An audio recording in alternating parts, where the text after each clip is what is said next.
습니다. 우리 예배를 통해서 예수님 만나시기 바랍니다. 우리 서로 인사하겠습니다. 예배 통해서 우리 주님 만나시기를 예수님의 이름으로 축원합니다. 우리 스크린에 보시면 하나님의 말씀이 나와 있습니다. 우리 교도하겠습니다. 우리 출애굽기 1장 15절에서 22절까지 제가 먼저 읽겠습니다. 애굽 왕이 히브리 산파 시프라라 하는 자와 부하라 하는 자에게 일러 가로되 너희는 히브리 여인을 위하여 조산할 때 살펴서 남자여든 죽이고 여자여든 그는 그러나 산파들이 하나님을 두려워하여 애굽 왕의 명을 어기고 남자를 살린지라. 산파를 불러서 그들에게 이르되 너희가 어찌같이 하여 남자를.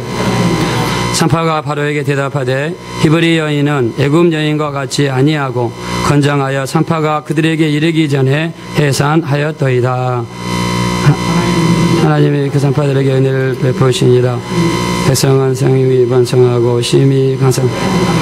산파는 하나님을 경외하였으므로 하나님이 그들의 집을 왕성케 하신지라. 그러므로 바로가 그 모든 시민에게 명하여 가로되 남자가 나거든 너희는 그를 하수에 던지고 여자여든 살리라 하였더라. 아멘.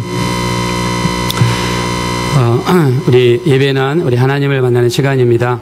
우리 요한복음 4장 23절에 신령과 진정으로 예배하는 자를 하나님이 찾으신다고 했습니다.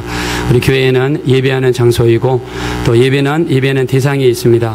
우리가 예배하는 대상은 우리 하나님 아버지 또 우리 주 예수 그리스도가 되십니다.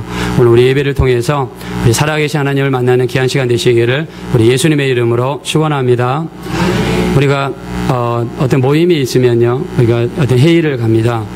그 회의를 가는 목적은 또 우리가 어떤 사람을 또 만나러 갈 때는 만나는 그 목적이 있죠. 만나는 사람 분명한 목적이 있습니다. 내가 만약에 뭐 강남역에서 누구랑 약속을 했습니다. 오후 1시에 저녁 식사를 하기로. 근데 1시에 내가 갔는데 누구를 만날지를 모른다 그러면 얼마나 낭패겠습니까? 서울에서 부산을 가는데 부산을 가고자 하는 목표를 분명하게 정하고 우리가 차를 가지고 부산을 갑니다. 근데 가는 목적이 분명하지 않으면 인천 갔다가 또 속초 갔다가 광주 갔다가 대구 갔다가 이렇게 우왕좌왕 한다 그러면 그 사람은 부산을 못 갈 것입니다. 자, 예배의 목적은요, 우리가 교회 오는 목적은 사람을 만나러 온 것이 절대로 아닙니다. 또 교회 오는 목적은 내가 목사님이 도와줬기 때문에 우리가 교회로 오는 것이 절대로 아닙니다. 교회에 오는 목적은, 분명한 목적은 예배를 통해서 우리가 예수님을 만나는 것입니다.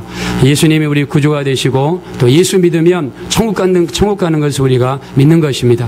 그래서 예배를 통해서 우리가 예수를 만나지 못하고 예수님의 음성을 듣지 못하고 또 하나님의 음성을 듣지 못하면 그 예배는 실패한 것입니다. 오늘 우리 이 예배를 통해서 우리 살아계신 하나님을 다 만나시는 역사가 있으시기를 우리 예수님의 이름으로 축원합니다. 자, 그래서 우리가 성경에 보면은요, 예수님을 만나는 사람마다 하나님의 역사가 일어났습니다. 이렇게 병든 사람이 예수님을 만나면 병든 자가 나았습니다. 또 문제가 있는 사람이 예수님을 만나면 또 문제가 해결됐습니다. 또 저주 가운데 있는 사람이 예수님을 만나면 저주 같은 것들이 떠나가는 역사가 나타났습니다. 자, 왜냐하면 예수님은 생명의 근원이시고 또 예수님은 하나님의 아들이시고 또 우리가 빌립보서 2장에 보니까 예수의 이름은요, 하늘에 있는 것과 땅 위에 있는 것과 땅 아래에 있는 모든 존재가 예수님 이름 앞에 무릎 꿇게 되어 있다고 그랬습니다. 그래서 예수님이 가시는 곳마다 생명의 역사가 나타났습니다. 예수님이 가는 곳마다 귀신들이 떠나가고요, 마귀의 역사가 떠나가고요, 문제가 떠나가고 살아계신 하나님의 능력의 역사가 나타났습니다. 여러분들도 우리 주님을 만날 때마다 이런 하나님의 능력의 역사를 체험하시기를 우리 예수님의 이름으로 축원합니다. 제가 예수를 믿기 전에 제가 불교 신자였어요. 제가 불교를 굉장히 고등학교 2학년 때 심취를 했습니다.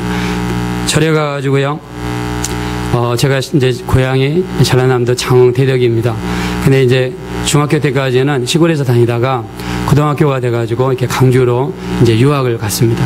강주로 유학을 가다 보니까 혼자 살다 보니까는 굉장히 외롭더라고요. 외로우니까 주말이 되면 특히 더 외로웠어요. 주중에는 학교에 가니까 덜 외로운데 주말 되니까 굉장히 외로웠습니다. 그래서 마침 제 친구, 제 선배 하나가 절을 다니고 있었는데 그 선배한테 이야기를 하면서 그 선배가 절을 다니고 있었어요. 토요일 날 절을 딱 갔습니다. 여러분 절에 다니신 분들 아시지만 절에 가면 이렇게 이제 절을 하죠. 뭐 절을 할 때 이렇게 손을 이렇게 무릎을 꿇고 엎드리면 손을 귀에다 이렇게 갖다 댑니다. 그리고 반드시 이렇게 흔들어줘야 됩니다. 왜 흔들어주는지 모르겠지만 그렇게 이렇게 절을 하더라고요. 그리고 그렇게 하고 이야기를 좀 들으니까 마음이 좀 편해졌습니다. 근데 고등학교 3학년이 됐는데 이제 그 공부를 하면서 경쟁하는 학생이 한 명 있었는데 걔를 굉장히 미워했습니다. 굉장히 미워하다 보니까 제 이 목 뒤에 혹이 질점에 작게 생겼는데 나중에는 그게 커져가지고 혹이 주먹만하게 커졌습니다. 엄청나게. 이 혹 때문에 제가 고개를요 90도를 꺾고 다녔어요. 9개월 동안. 근데 절에 다니면서 기도해보고 또 갖가지 방법을 동원했는데 차도가 없었습니다. 병원에서 한번 진단을 받았는데 이 혹이 뒤에 뇌랑 연결이 돼 있어가지고 이거를 건들면요 자칫 잘못하면 뇌신경을 건드려가지고 사람이 이상하게 될 수가 있다. 그래가지고 그러던 차에 제 친구가 전도를 했습니다. 어떻게 전도했냐면 걔가 나한테 전도할 때 뭐 서론은 이렇고 본론은 이렇고 결론은 이렇고 이야기하지 않았습니다. 그냥 단순히 이야기했어요. 교회 한번 가보자. 우리가 전도할 때요 이렇게 뭐 많은 지식이 있어야 전도하는 게 절대로 아닙니다. 의외로 내가 던진 한마디가 사람들을 감동시킬 때가 있어요. 어떤 인천 주한장로교에 다니는 안강자 집사님이라고 여러분 1년에 전도를 9,650명을 전도하신 분인데 그 교회에서 이분은 전도를 어떻게 하냐면 그 군부대를 가가지고 전도를 하고 그 대기업 회사를 가가지고 전도를 하는데 그냥 그 리더를 이렇게 설득을 시키니까 버스를 주일날 그 사람들 실어나르기 위해서 버스를 막 30대, 50대를 대절을 해가지고 사람들이 이렇게 실어나르면서 전도를 했어요. 그 정도로 전도를 하신 분인데 제일 처음에는 이분이 어떻게 전도했냐면 그 지하철역에서 전도지를 이렇게 나눠줬습니다. 전도를 나눠주면서 예수 믿으세요 하면서 전도지를 나눠줬어요. 그러니까 지식이 없으니까는 예수 믿으면 구원받습니다. 나눠줬어요. 근데 까만 옷을 입고 등치가 좋은 어떤 사람인지 알겠죠? 그 사람이 지나가는데 그 사람한테 전도지를 줬어요. 이봐 저기 아저씨 예수 믿고 구원 받으세요. 그러니까 그 덩치 크고 검은 옷을 입은 이 사람이 뒤를 돌아보더니 감히 나한테 전도해 하면서 이 사람이 뒤를 돌아보면서 뒷발차기로 뒤 돌려차기로 이 집사님을 찼어요. 그래서 집사님이 가슴에 맞아가지고 쓰러졌습니다. 기절을 했어요. 근데 쓰러진 걸 보고 이 사람이 겁이 나가지고 전도지를 받았는데 전도지를 받고 빨리 도망을 갔습니다. 도망을 갔는데 집에 가가지고 이 깡패가 그 낮에 안강자 집사님을 발로 찼는데 저녁에 잠을 자려고 그러는데 그분의 얼굴이 천장에 보이는 거예요. 그분의 얼굴이. 내가 너무했다. 혹시 이 사람이 나를 고소하면 어떻게 하지? 그것 때문에 잠이 안 오는 거예요. 이틀도 잠이 안 오고 3일째도 잠이 안 오고. 그래가지고 전도지를 이렇게 딱 폈습니다. 전도지를 딱 폈는데 예수 믿으면 구원받고 예수 믿으면 제사함 받고 성경에 있는 내용이 나와 있는 거예요. 근데 예수 믿으면 제사함 받는다는 내용이 이 깡패의 가슴 속에 파고든 겁니다. 그러니까 평상시에는 하나님의 말씀이 들어오지 않다가 이제 그 번민 가운데 있을 때 하나님의 말씀이 그 속에 딱 들어온 거예요. 이 사람이 수소문해가지고 안강자 집사님을 찾아왔습니다. 그리고 이 사람이 잘못했다고 무릎을 꿇었어요. 근데 이 사람이 이제 마음이 완전히 활짝 열려가지고 교회로 인도했는데 이 사람이 지금은 은혜 받아가지고 교회 전도사님이 됐습니다. 그래서 우리가요, 간단하게 던진 한마디가 때로는 크게 역사할 수가 있습니다. 그래서 우리 전도할 때 우리 크게 뭐 서론 본론 결론 이야기 안 해도 여러분이 의외로 던진 한마디가 영혼을 변화시키는 놀라운 역사가 나타나게 될 줄로 믿습니다. 우리 이렇게 전도하는데 쓰임받는 여러분 되시기를 예수 이름으로 축원합니다. 내 친구가 저한테 왔습니다. 예수 믿으면 병이 낫는다는 한마디가 들려왔어요. 근데 그 이야기를 듣고 나서 교회를 갔습니다. 교회를 가서 고등학교 3학년 때였기 때문에 그때 아주 다들 공부하느라 바쁘지 않습니까? 시간을 아끼기 위해서 저녁 예배 때 참석했어요. 저녁 예배 때 참석했는데 처음으로 예배를 참석했는데 예배를 30분 들었는데 9개월 만에 처음으로 내 고개가 90도로 있던 고개가 일자로 들리는 역사가 나타났습니다. 그리고 나서 그 고개가 들려지면서 그때 강하게 내 가슴에 느껴지는 게 뭐냐면 교회에는 하나님의 진짜 계시구나. 교회는 정말 하나님의 살아계시구나, 정말 예수 믿으면 내 문제가 해결되구나, 이게 내 가슴속에 확실하게 다가왔습니다. 자, 예수님이 우리 구주가 되신다고 우리 믿으시면 아멘 합시다. 우리 예수 믿으면 예수님 때문에 우리에게는 문제가 떠나가고 병이 떠나가고 저주가 떠나가고 가난이 떠나가는 역사가 여러분에게 나타나시기를 우리 예수님의 이름으로 축원합니다. 바로 이게 바로 예수를 믿는 것입니다. 예수 믿으면 이런 역사 진짜 나타납니다. 우리가 예수는 간접적인 존재가 절대로 아닙니다. 교회 가는 것은 사람 만나러 가는 것이 절대로 아닙니다. 교회 가는 것은 예수님을 듣기 위해서 교회에 가는 것입니다. 교회 가는 것은 예수 믿고 천국 가기 위해서 우리가 교회에 가는 것입니다. 교회 가는 것은 내가 예수의 피를 의지하여 내 죄를 용서받고 하나님을 만나기 위해서 교회에 가는 것입니다. 오늘 예배는 하나님을 만나는 것입니다. 예배를 통해서 살아계신 하나님을 만나시기를 우리 예수님의 이름으로 축원합니다. 예수님이 이 땅에서 33년을 사셨습니다. 태어나셔가지고 30살 때까지는 갈릴리 나사렛 동네에서 목수로 사셨습니다. 예수님의 직업은 목수입니다. 그래서 우리가 이 교회가 지금 여러분이 계신 이 교회 예배당이 우리가 세 번째 이 교회를 돌았습니다. 근데 여기 여러분 아시면 여기 벽에 보시면 이 벽이라든가 저기는 벽돌 모양인데 여기 판자를 댔죠. 그 다음에 2층이 저기 있습니다. 계단이 있습니다. 이걸 누가 만들었냐면 전에 목사님이 이거를 다 만들었어요. 그분이 아주 이것도 다 하시고 뭐 진짜 교회를 완전히 탈바꿈했습니다. 저는 우리 서울 주사랑 교회를 위해서 하나님이 목사님을 쓰셨다 이렇게 생각을 하는데, 자 근데 이 목사님의 기술이 참 너무 좋더라고요. 그래서 여기 우리 이갑선 집사님 여기 앉아 계시지만 이갑선 집사님도 목수세요. 너무 손기술이 좋으세요. 우리 예수님이 손기술이 좋습니다. 그래서 여러분의 직업을 가지려면 목수가 참 좋은 것 같아요. 우리 예수님이 직업이 목수셨기 때문에 카나다에서는요 목수가 돈을 아주 많이 법니다. 요즘에 뭡니까? 우리나라 여기 민속촌인가 거기서 어떤 목수분이 옛날에 물건을 이렇게 가구를 만드는데 가구를 어떻게 만드냐면 요즘에는 이렇게 풀을 칠해서 붙이거나 못을 이렇게 붙여서 하죠. 근데 이 진짜 목수는 풀을 하나도 안 쓴대요. 못을 하나도 안 쓴대요. 오직 나무를 가글지게 만들어서 매듭지게 만들어서 매듭으로 엮어가지고 가구를 만든대요. 이가 집사님 맞습니까? 네, 진짜 목수는 진짜 그렇대요. 그러니까는 왜 그러냐면 시간이 지나면요 풀은 마른대요. 떨어진다 합니다. 못은 금이 간대요. 근데 나무와 나무끼리 이어가지고 만든 가구는 30년 가면 30년 가고 100년 가면 100년 간대요. 진짜 목수를 합니다. 예수님이 30년 동안 뭘 하셨냐면 목수의 생활을 사셨습니다. 자, 그리고 나이 30부터 33살까지는 예수님이 공생애를 살았습니다. 자, 공생애라고 하는 것은 예수님의 모든 직업을 다 내버리고 우리 인간을 위해서 사신 3년 기간의 그 기간을 예수님의 공생애라고 합니다. 예수님이 3년 동안 공생애하면서 수많은 사람들을 만났습니다. 자, 근데 예수님과 말 한마디라도 말을 섞은 사람들이 몇 명이냐면 67명입니다. 예수님을 만나서 한마디라도 말을 한 사람이 67명이에요. 자, 근데 어떤 사람은 예수님을 만나가지고 구원받은 사람들이 있습니다. 예를 들면 니고데모 같은 사람은요 이스라엘의 공회원이었습니다. 공회원이라는 뜻은 뭐냐면 이스라엘의 국회의원이라는 뜻입니다. 자, 국회의원이라는 것은요 지금도 마찬가지지만 돈도 있고 그 다음에 백도 있고 또 명예도 있고 세상 남부럽지 않는 사람이 국회의원입니다. 그때 당시에도 이 니고데모는 그런 사람이었어요. 자, 근데 그때 당시에 예수를 믿는다고 하는 것은 어떤 걸 의미하냐면 예수를 믿는다는 것은요 그 즉시로 공회의원직이 박탈당하고요 재산이 몰수당하고요 명예가 실추되고 자식들이 시집장가가는 악기를 막는 사건이 바로 예수 믿는 거였습니다. 이스라엘 유대인의 사이에서 예수 믿는다는 것은 이렇게 어려운 일이었어요. 지금도 마찬가지예요. 제가 지난번에 말씀드렸죠. 제가 토론토에 살 때 저한테 공부를 같이 했던 교수님이 유태인이었습니다. 이 사람은 원래 유대교 신자였어요. 자, 근데 이 사람이 예수를 믿었습니다. 예수 믿으니까는 유대교 사회에서 완전히 분리됐습니다. 그리고 자기가 죽으면 자기를 매장하려고 자기가 묘를 사놨습니다. 근데 예수 믿는다는 이유 때문에 유대인들이 그 공동묘지 입구를 막았어요. 거기에 있다가도 매장하지 못하도록. 그래서 이 유대인들은요 예수 믿으면 지금도 마찬가지입니다. 유대인들은 예수 믿으면 철저하게 분리시킵니다.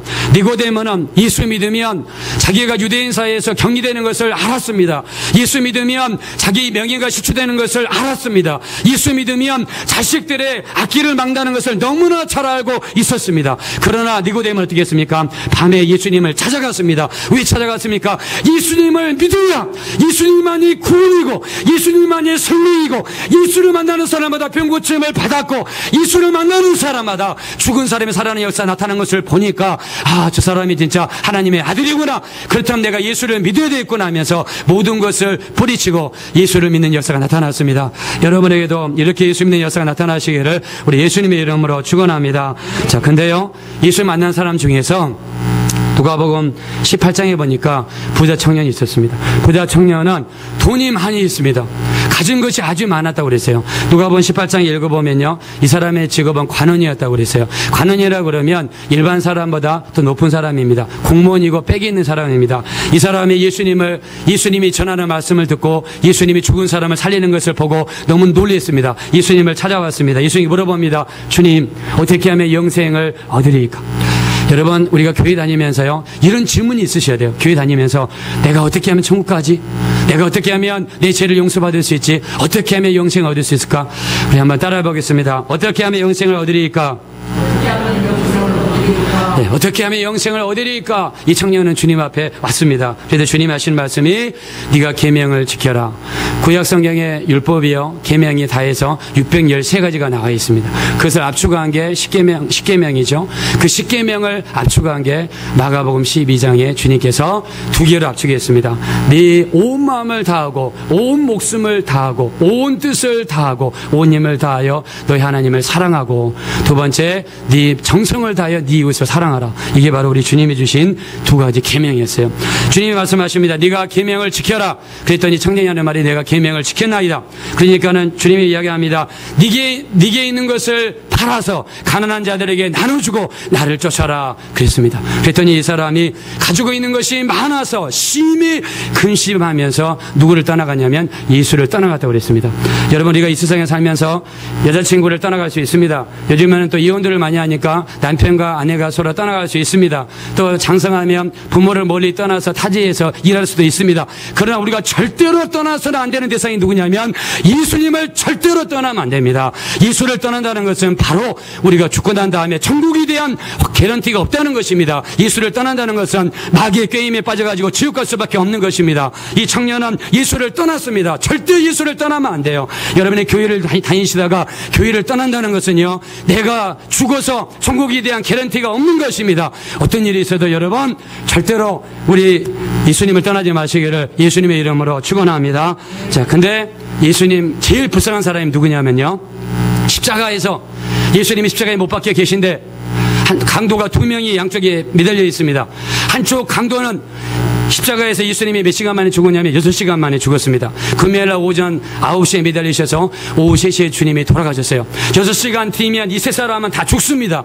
십자가에서 왜 죽냐면 피가 손과 발에서 끊임없이 나오니까.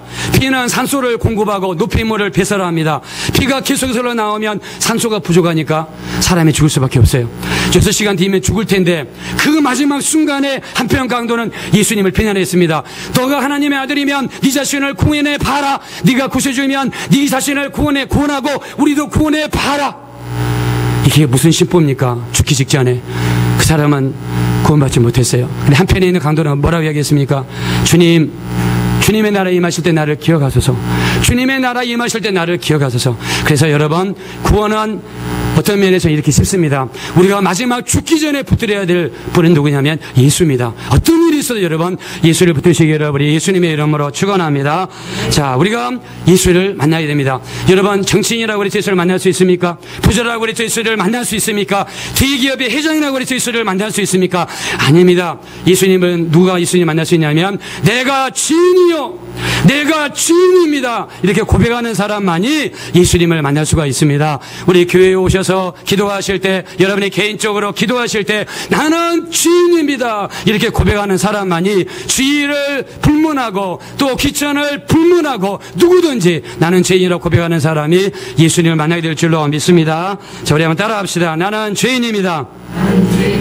나는 죄인입니다. 예, 진심으로 고백하시길 예수 이름으로 축원합니다. 자, 우리 우리가 예수님을 만나는 것, 우리의 기도를 방해하는 것, 또 우리 예배를 방해하는 게 뭐냐면 바로 죄입니다. 죄는요, 여러분이 하나님을 만나는 것을 방해해요. 그래서 우리가 시편 26편 18절에 보면 내 마음에 죄를 품으면 하나님이 듣지 아니하신다 그랬습니다. 여러분 심령 속에 아직도 죄가 있고 예수님의 피로 아직도 죄가 씻음받지 않고 있으면 하나님을 만날 수 없다고 이야기했어요. 이사야서 1장 15절에도 말씀합니다. 두 손을 들고 손을 펼지라도 내가 고개를 돌리리라 그랬습니다. 여러분이 아무리 두 손을 들고 오랫동안 기도해도 하나님의 고개를 돌리시겠대요. 여러분이 지혜가 있으면 아무리 오랫동안 기도한다 할지라도 내가 너희를 듣지 아니하리라 성경에 말씀했습니다. 뭐 때문에요? 내 죄 때문에. 내 죄 때문에. 자, 우리 한번 두 분씩 짝을 지시 한번 물어봅시다. 왜 하나님이 우리 기도를 듣지 않았습니까? 물어보시면 다른 분이 우리 죄 때문입니다. 자, 한번 서로 물어보시기 바랍니다. 자, 물어보세요.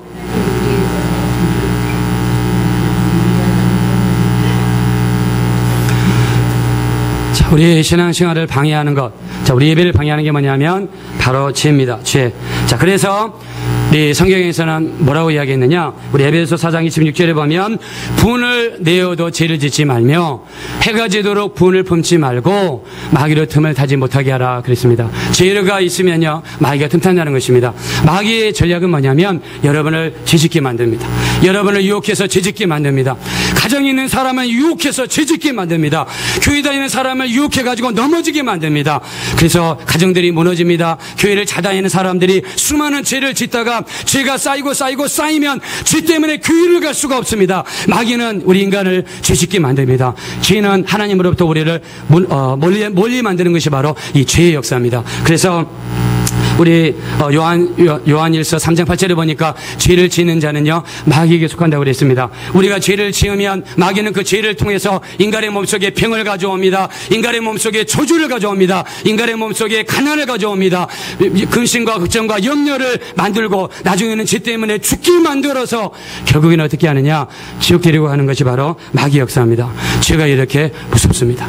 그래서 여러분 창세기 6장에 보시면요, 하나님께서 인간을 지으시고 나서 인류를 보시니까 사람의 죄가 얼마나 많냐면 창세기 6장 5절에 사람의 죄가 관영하다고 그랬습니다. 죄가 이 세상을 차고 넘쳤다고 그랬습니다. 그리고 마음의 생각의 모든 계획이 악하다고 그랬습니다. 하나님이 인간을 지으셨음을 후회하셨다고 그랬습니다. 그래서 하나님께서 인간을 어떻게 했습니까?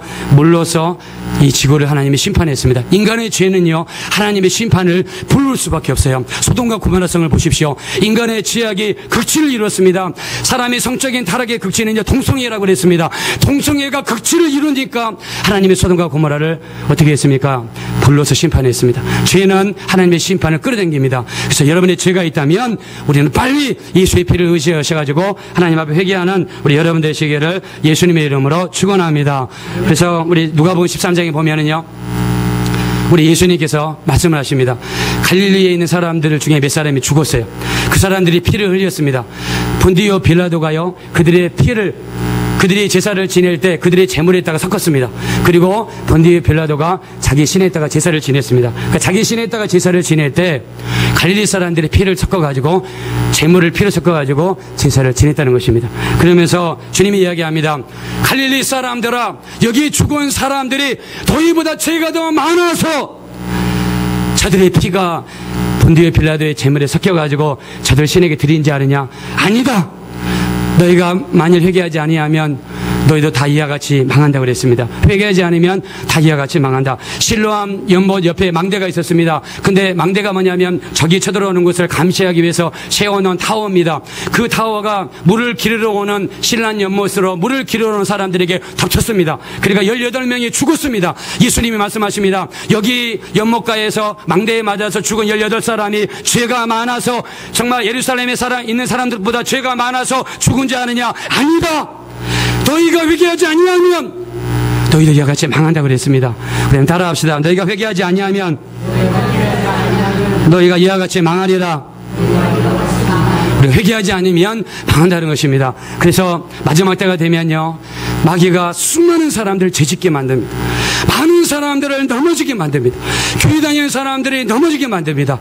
세상에 나가면 죄짓는 사람들이 있죠. 그 죄짓는 사람들을 보면 저 사람도 예수 안 믿기 때문에 저런 죄를 짓거나 이렇게 이해할 수 있습니다. 자, 근데 교회를 돌아보니까 교회에 다니는 집사님이, 교회에 다니는 성도가 예수 믿는 사람으로서 해서 안 되는 일을 너무나 많이 하고 있단 말입니다.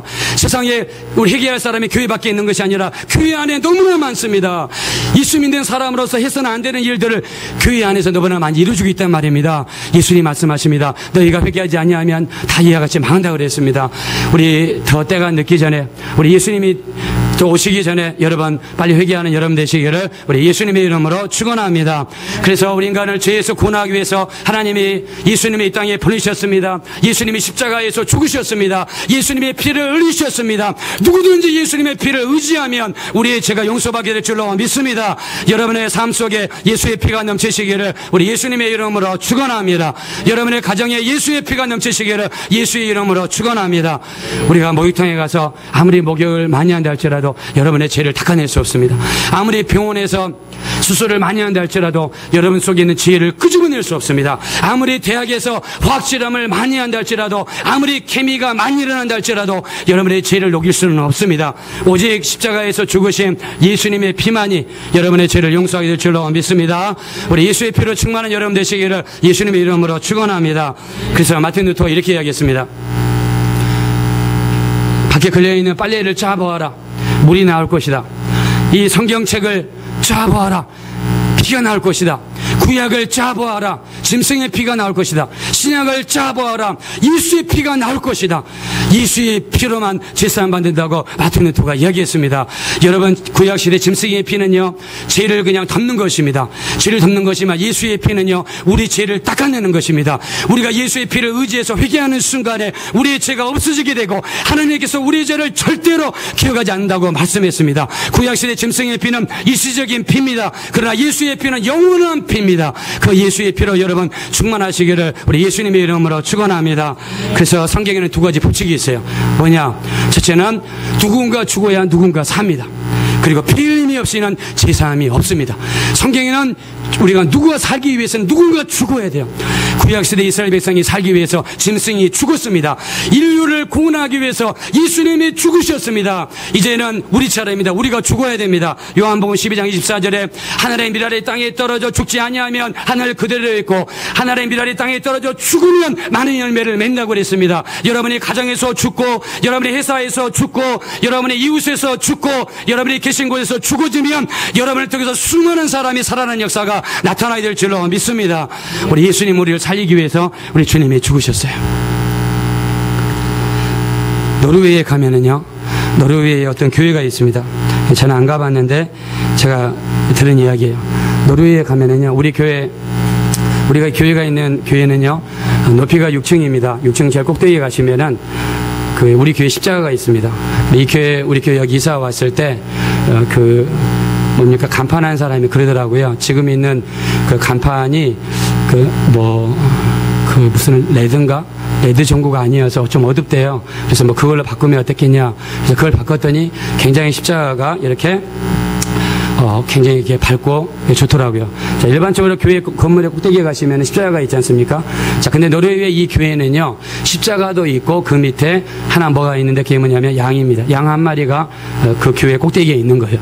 자, 근데 왜 십자가만 이렇게 두는 것이 아니라 양까지 같이 놔두는가, 그 유래를 보니까요, 그 교회가 교회 건축을 하는데 돈이 없어요. 돈이 없으니까는 교회 집사님들끼리 힘을 합쳐가지고 교회를 짓기로 이렇게 결정을 했습니다. 자, 근데 이제 교회를 다 짓고 나서 마지막으로 이렇게 종탑을 이렇게 올려야 되는데, 종탑이 교회에서 제일 높지 않습니까? 그리고 제일 꼭대기니까는 아슬아슬하고 되게 위험하단 말입니다.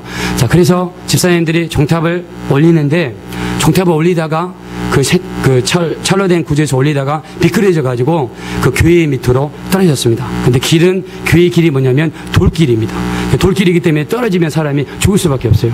근데 종탑을 올리기 위해서 작업을 하고 있는데, 그때 마침 양지기가 양을 치다가 집으로 돌아가는 길에 그 앞을 지나가고 있었어요. 그 집사님이 종탑에 떨어졌는데 양 한 마리 위에 떨어지면서 양이 눌려가지고 양이 죽었습니다. 그리고 그 양 때문에 그 집사님이 살아난 거예요. 그래서 그 양 때문에 그 집사님이 살았다고 그래가지고 그 십자가에다가 양도 같이 거기다가 하나 만들어줬습니다. 그러면서 그 교인들이 하는 말이, 아, 성경이 맞구나. 누군가 죽어야 누군가 사는구나. 이 집사님이 돌에 떨어지면 죽어야 되는데 이 집사님 대신에 양이 죽고 이 집사님이 살았구나. 그래서 그때부터 어린 양 대신 예수님이 우리 대신 내가 죽어야 되는데 나 대신에 예수님이 죽으셨구나. 예수님이 죽으시는 바람에 내가 살았구나. 할렐루야. 우리 예수님이 우리 대신 죽으신 거 믿으시기에 주님으로 축원합니다. 자, 그래서 예수님이 나 대신에 죽으셨습니다. 그래서 우리가 이스라엘 사람들은요, 자기 원죄를 용서받을 때 구약 시대에 반드시 양을 잡습니다. 양을 잡으면서 내 원죄를 용서해달라고 하나님 앞에 제사를 드립니다. 자, 그리고 자범죄는 자주 있는 죄죠. 자범죄를 용서받을 때는 비둘기를 잡습니다. 비둘기를 잡으면서 하나님 내 죄를 용서해 주세요 하면서 비둘기를 잡습니다. 자, 성경이 뭐라고 그랬습니까? 요한복음 1장 29절에 예수님을 향해서 침례 요한이 이야기합니다. 저는 세상 죄를 지고 가는 하나님의 뭐라고 그랬습니까? 어린 양이라고 그랬습니다. 예수님을 향해서 양이라고 그랬습니다. 양은 원죄를 짊어지고 가는 거죠. 그러니까 원죄를 짊어지고 가는 모습을 성경이 뭐라고 표현했느냐? 세상 죄를 지고 가는 하나님의 어린 양이라고 그랬습니다. 그리고 마태복음 3장 16절에 성령이 비둘기같이 예수님이 임했다고 그랬습니다. 비둘기는요, 자범죄를 용서받을 때 비둘기를 잡는다고 그랬습니다. 예수님이 이 땅에 오신 모습은 양으로 이 땅에 오셨습니다. 왜 양으로 오셨습니까? 우리 원죄를 용서하기 위해서 우리 예수님이 이 땅에 오셨습니다. 우리 자범죄를 용서하기 위해서 우리 주님께서 비둘기 형상으로 성령이 임하셨습니다. 우리 주님은 우리 원죄도 용서하십니다. 믿으시면 아멘 합시다. 우리 예수님은 우리 자범죄도 용서하십니다. 믿으시면 아멘 합시다. 예수님은 우리 원죄를 용서하시는 분입니다. 우리 자범죄를 용서하시는 분입니다. 세상에 어디 가서도 우리 죄를 용서받을 수가 없습니다. 자, 왜 죄 용서받아야 되는가? 마귀는 죄를 이용합니다. 죄를 통해서 여러분 속에 들어옵니다. 여러분 속에 들어올 때 병을 가져옵니다. 저주를 가져옵니다. 가난을 가져옵니다. 죄만 없어지면 병은 떠나가야 되고 저주는 떠나가야 되고 가난은 떠나가야 됩니다. 우리 죄를 용서할 수 있는 방법은 예수의 피밖에 없습니다. 예수의 피가 내 죄를 용서하는 순간에 병은 떠나가야 될 줄로 믿습니다. 저주는 떠나가야 될 줄로 믿습니다. 예수의 피가 여러분에게 충만하시기를 우리 예수님의 이름으로 축원합니다. 그래서 제가 지난번에 이야기했죠.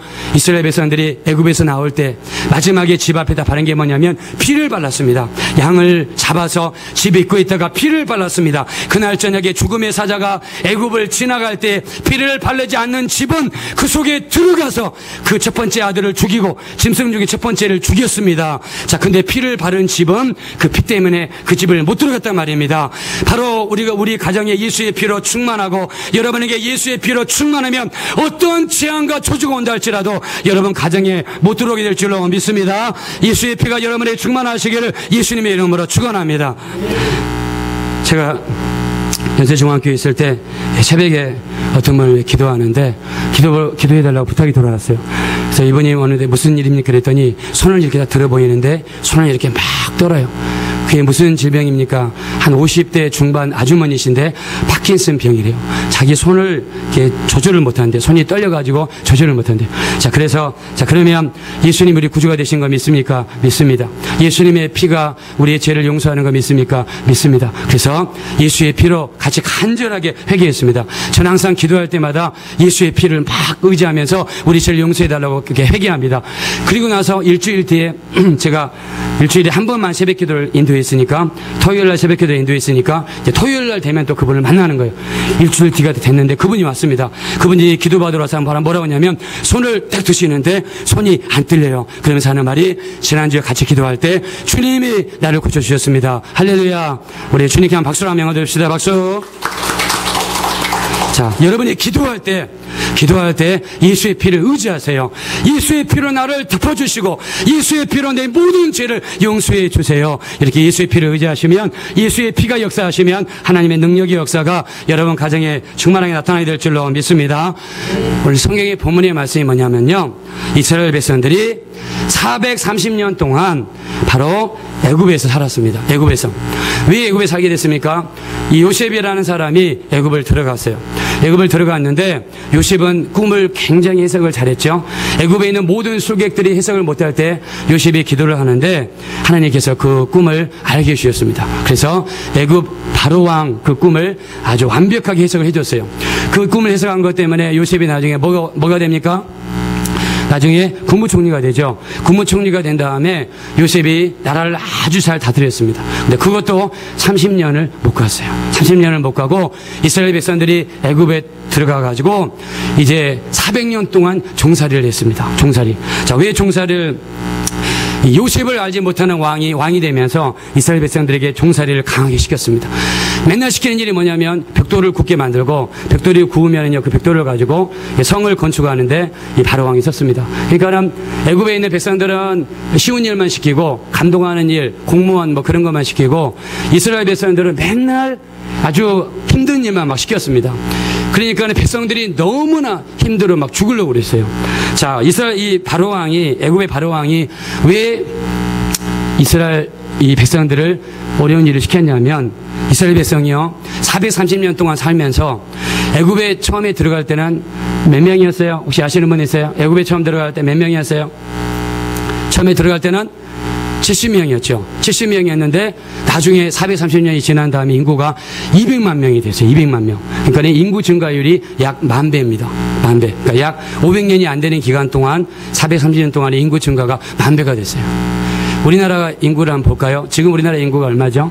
우리나라 인구가 5천만이죠. 북한의 인구가 한 2,500만, 3천만이죠. 그러면 남북한 합쳐가지고 한 7천만에서 8천만 됩니다. 우리나라가 지금으로부터 한 500년 전, 약 1551년, 그때가 중종 시절인데, 그때 우리나라 인구가 1,000만이었습니다. 1,000만. 그러니까 지금으로부터 500년 전 인구가 1,000만이니까 500년 후에 우리 1,000만에서 약 8천만이 됐다고 그러면 8배, 남북한 합쳐서 8천만이니까 8배 증가가 됐죠. 자, 근데 이스라엘 백성은 430년 만에 10,000배가 증가했어요. 그러니까 이 70명이 들어가서 200만 명이 됐으니까 어마어마한 증가가 된 거예요. 애굽왕이 보니까는 이스라엘 백성이 이게 정말 이렇게 둬서는 안 될 것 같아요. 나중에 이스라엘 자기 지금 종으로 있는 백성이 지금 주인 백성보다 나라가 더 크게 될 판이에요. 그러니까 나중에 그 원인을 따져보니까 이스라엘 남자하고 이스라엘 여자들이 너무나 튼튼한 거예요. 그냥 이 결혼만 했다고 그러면 아기를 낳는 거예요. 그냥 1년마다 아기를 막 낳는 거예요. 계속해서. 그래서 이렇게 두면 안 되겠다 싶어가지고 남자들을 좀 힘들게 만들어야 되겠다. 그래서 남자들 힘들게 만들기 위해서 고육을 시킨 겁니다. 아침 새벽부터 저녁 늦게까지 남자들을 벽돌을 만들기를 시킨 거예요. 그러니까는 저녁에 집에 가가지고 딴 생각하지 않고 집에 들어가자마자 밥만 먹으면 그냥 바로 골아 떨어지라고 그렇게 한 거예요. 그 인구 정책을 하기 위해서 그렇게 한 겁니다.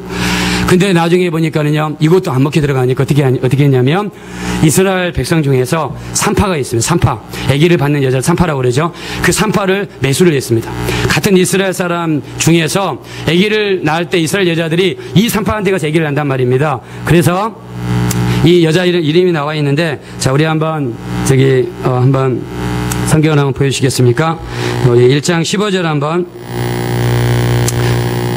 1장 주보 한번 보시겠습니다. 주보에 보시면 나와 있습니다.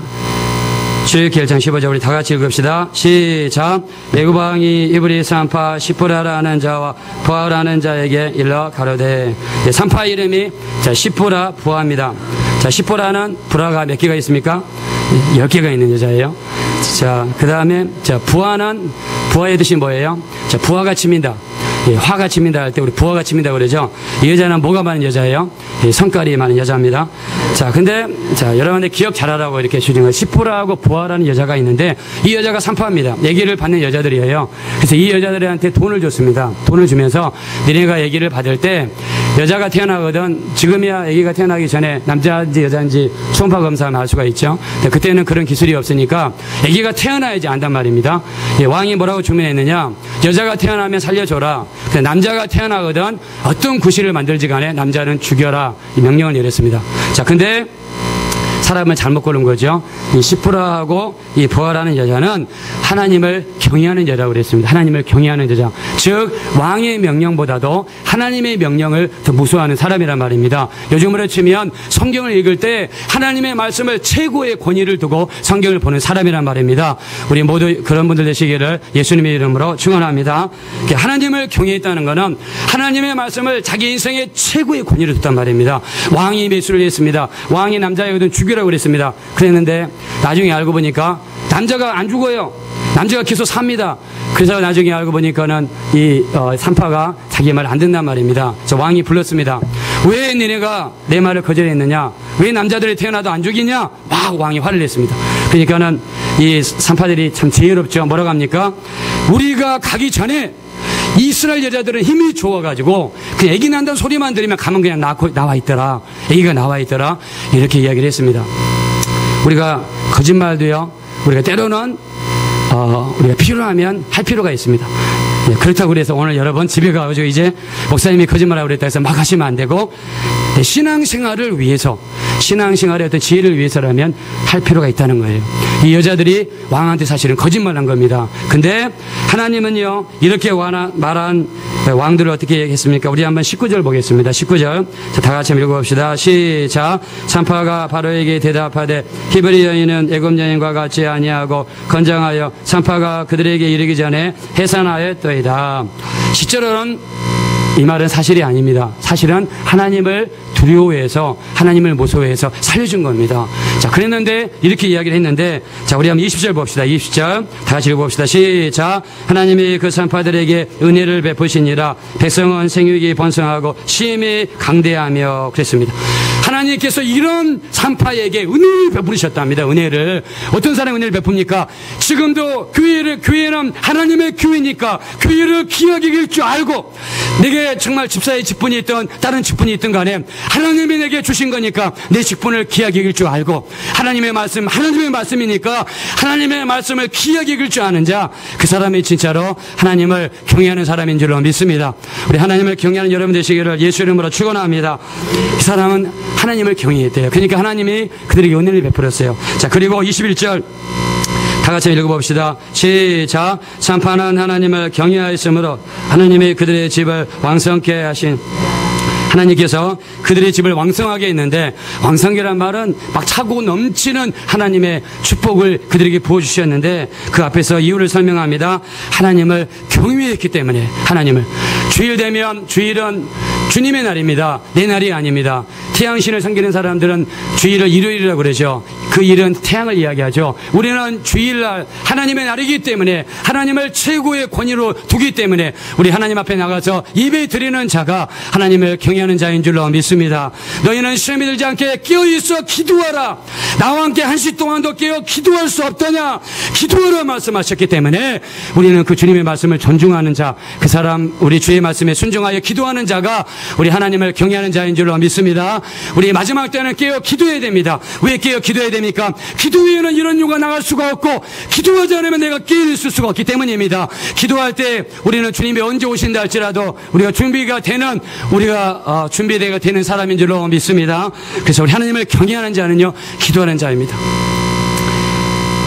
우리 교회가 6월 8일 날 청년과학점 주일날 우리 교회를 창립 예배를 드렸습니다. 근데 창립 예배를 정식으로 드리고 나니까 그전에는 가벼운 마음으로 예배를 드렸는데 마음의 부담이 안 됐습니다. 근데 창립 예배를 드리고 나니까요 우리 교회에 대한 마음의 부담감이 엄청나게 오더라고요. 그래서 지금 하나님 앞에 할 수 있는 건 제가 기도밖에 없다. 지난주에 제가 하루에 최소한 12시간씩 그리고 14시간씩 기도를 했습니다. 제가 14시간, 2번 14시간 기도했고 한 번에 13시간 그 다음에 매일 12시간씩 기도했어요. 새벽 5시에 와가지고 새벽 기도 오는 사람이 하나도 없으니까는 저 혼자 앉아가지고 저희 집사람이 이제 일 마치고 학생들 공부 가르치고 오면 6시가 됩니다. 제가 아침 먹는 시간 30분, 점심 먹는 시간 30분. 그래서 새벽 5시부터 저녁 6시까지 기도하면 13시간 중에 1시간 빼면 12시간을 기도해요. 저녁에 2시간 기도하면 14시간. 근데 그 기도를 하는 이유가 뭐냐면 기도하지 않으면 우리 주님을 알 수가 없으니까. 기도하지 않으면 내 가정을 지킬 수가 없으니까. 기도하지 않으면 우리 교회를 지킬 수가 없으니까. 기도하지 않으면 제가 기도하면서 여기 계신 분들 한 사람 한 사람씩 이름 불러가면서 기도합니다.